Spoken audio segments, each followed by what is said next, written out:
Silakan suara Zikri.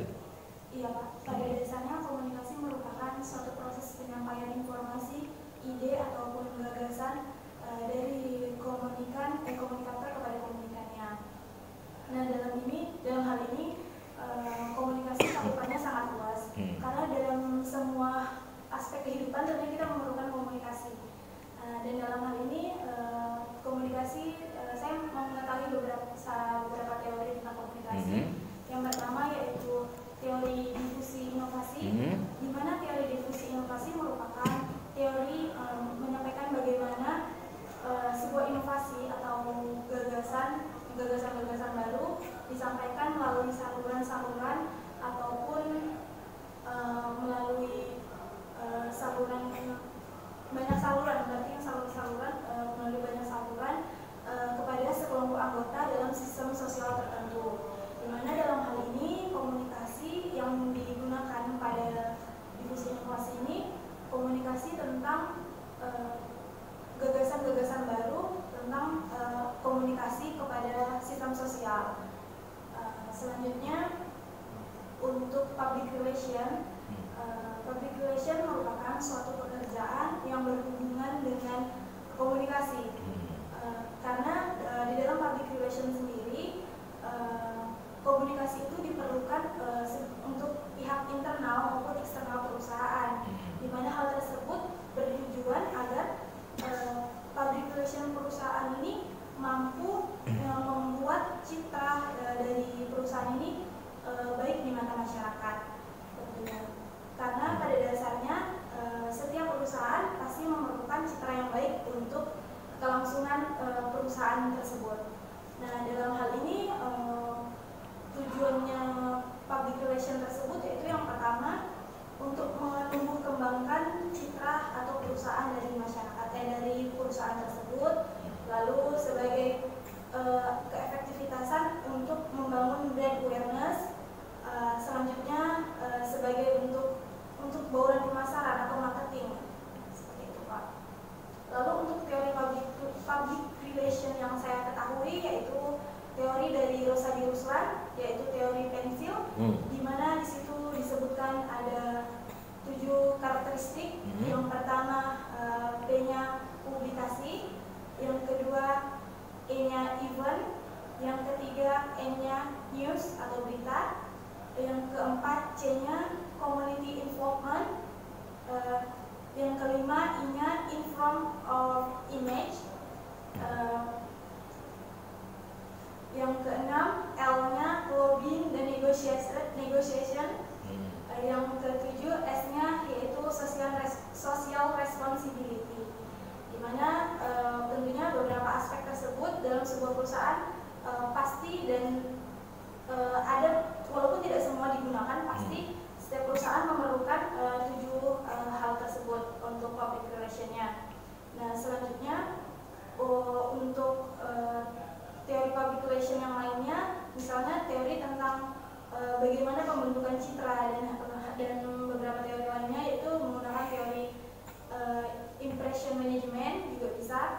Lalu untuk pertanyaan ketiga, pertanyaan mengenai jurusan konsentrasi lain, ya, jurnalistik dan broadcast.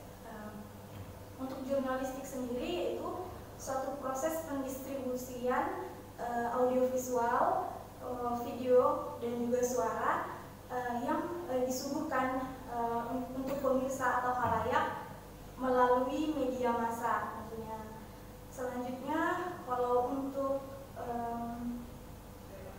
penyiaran atau broadcast yaitu satu bentuk menghimpun suatu kegiatan ataupun suatu berita, lalu mengumpulkan fakta yang ada dalam sebuah berita tersebut, dan kemudian berita tersebut disebarluaskan oleh jurnalis.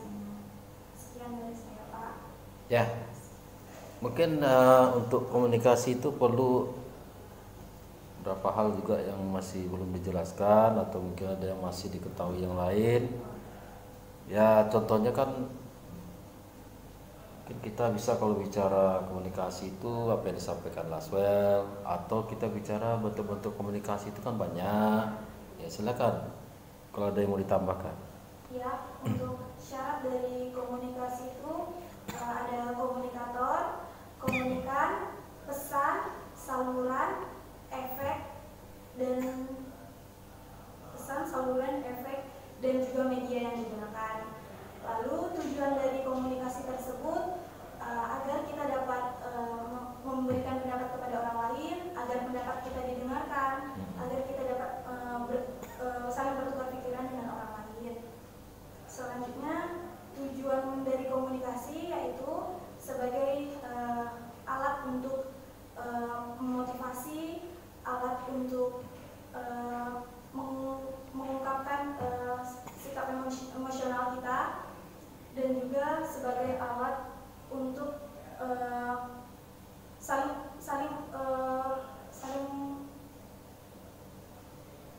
saling bertukar pikiran gitu Pak. Nah, untuk komunikasi ini ada dua bentuk komunikasi, yaitu komunikasi verbal dan non verbal. Komunikasi verbal merupakan komunikasi yang dilakukan dengan cara secara teks ataupun secara lisan. Dan secara lisan ini medianya bisa seperti kita telepon. Terus kalau misalnya komunikasi verbal yang berupa tulisan itu seperti gambar, lukisan. Lalu untuk komunikasi nonverbal adalah komunikasi yang tidak menggunakan kata. Nah, dalam hal ini komunikasi itu kita ekspresif, lebih ke ekspresi kita. Misalnya dengan menggunakan sentuhan, misalnya ketika kita berjumpa dengan orang lain, kita bersalaman sebagai tanda kita ingin berkenalan dengan orang tersebut. Nah, selanjutnya dengan gestur tubuh juga, misalnya ketika kita setuju terhadap sesuatu dan kita mengiyakan sesuatu, kita cukup dengan menganggukkan kepala. Lalu komunikasi ini dalam ruang lingkupnya ada dua macam, yaitu komunikasi internal dan komunikasi eksternal.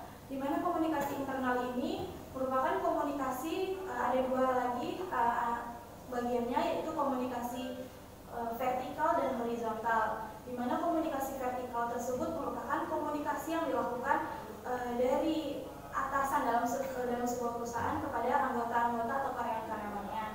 Di mana selanjutnya komunikasi horizontal merupakan komunikasi yang disampaikan antara karyawan dengan karyawan. Selanjutnya untuk komunikasi eksternal yaitu komunikasi yang dilakukan oleh perusahaan kepada publiknya. Lalu aliran-aliran komunikasi itu ada komunikasi satu arah, yaitu komunikasi yang dilakukan guru ke muridnya. Komunikasi dua arah, yaitu komunikasi yang dilakukan oleh komunikan dengan komunikator yang saling bertukar pikiran dan mendapatkan feedback. Dan kemudian komunikasi verbal dan komunikasi diagonal, dimana komunikasi diagonal tersebut merupakan komunikasi yang dilakukan dalam cakupan yang begitu luas. Maksudnya di sini yaitu komunikasinya dari perusahaan satu ke perusahaan yang lainnya. Oke, Ga. Untuk PR itu biasanya kan membina hubungan atau relasi ya dengan beberapa yang kamu ketahui apa aja itu. Misalnya dengan media itu disebut apa, dengan pemerintah, coba bisa jelaskan tak? Biasanya PR yang baik dia akan menggunakan strategi media relation, di mana media relation ini dibutuhkan oleh sebuah perusahaan untuk mempublikasikan perusahaannya kepada khalayak. Nah, di sini antara media dan juga perusahaan sama-sama saling memiliki ketergantungan, maksudnya simbiosis mutualisme. Mereka saling membutuhkan satu sama lain. Di mana perusahaan membutuhkan publikasi dan media butuh berita. Ya. Kalau government, apa yang kamu tahu? Government relation itu apa? Government relation pemerintahan. Ya, hubungan dengan pemerintah, membina hubungan pemerintah. Ada yang kamu tahu untuk apa kira-kira? Biasanya public relation membangun hubungan dengan pemerintahan itu agar ketika misalnya perusahaan tersebut membuat acara atau melangsungkan sebuah event yang mungkin berkaitan dengan persetujuan dari pemerintahan tersebut, maka saling koordinasi. Karena jika antara public relation tidak memiliki hubungan baik dengan government relation, otomatis kan komunikasinya kurang stabil atau komunikasinya kurang nyambung. Ya, salah satu contohnya mungkin untuk perizinan ya. Kemudian juga nanti mungkin kalau perusahaan ada sedang mengalami krisis, ya bagaimanapun kan pemerintah akan turun tangan untuk membantu kalau kita punya hubungan baik dengan pemerintah. Terakhir kira-kira dengan konsentrasi lain tadi, jurnalistik dan broadcasting, kira-kira apakah jurnalistik dan broadcasting itu berguna enggak bagi PR atau apa kira-kira yang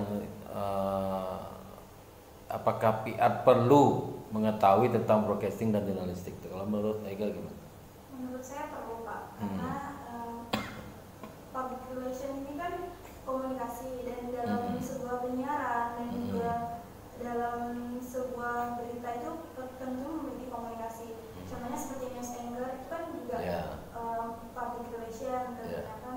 Terus tuh walaupun pada dasarnya kebanyakan yang kayak di TV itu bagian stasiun TV pekerjaannya broadcaster, mereka peliputannya, dan public relation sebagai news anchor atau dia menyampaikan komunikasi kepada kalian. Tentunya tidak hanya ketika menyampaikan berita aja, komunikasi juga diperlukan. Dalam sebuah perusahaan juga perlu, Pak, karena kadang ada perusahaan yang bekerja sama dengan radio, Pak. Ya, kerjasama dengan radio untuk menyampaikan berbagai macam misalnya program mereka atau apapun, karena termasuk ke dalam media massa. Ya, karena PR juga kan harus menyampaikan press release, dia juga harus mengerti bagaimana membuat berita yang bagus, ya kan? Satu saat juga harus membuat dokumentasi, ya. Kalau dia punya kemampuan buat video dokumenter atau film dokumenter kan itu bagus.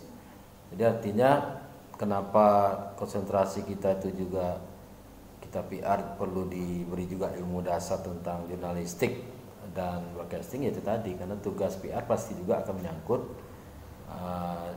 dengan bidang-bidang itu. Kurang-kurangnya dia akan berhubungan dengan dunia itu. Oke, penelitian Ega tentang apa? Strategi public relation. Di Travel. Apa lengkapnya? Coba.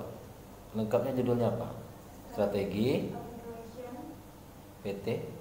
Travel, penjuru wisata negeri. Oh, yang umroh itu ya? Iya. Oh. Oke, saya rasa cukup. Bagus, silakan ditutup aja. Ada penutupnya? Seorang PR gimana nutupnya? Terima kasih atas Ya. waktu dan kesempatannya kepada Bapak yang telah memberikan saya kesempatan untuk melakukan ujian komprehensif pada hari ini. Mohon maaf jika ada kesalahan atau mungkin banyak kesalahan yang saya sampaikan, karena saya masih dalam tahap belajar. Ya. Oke, cukup.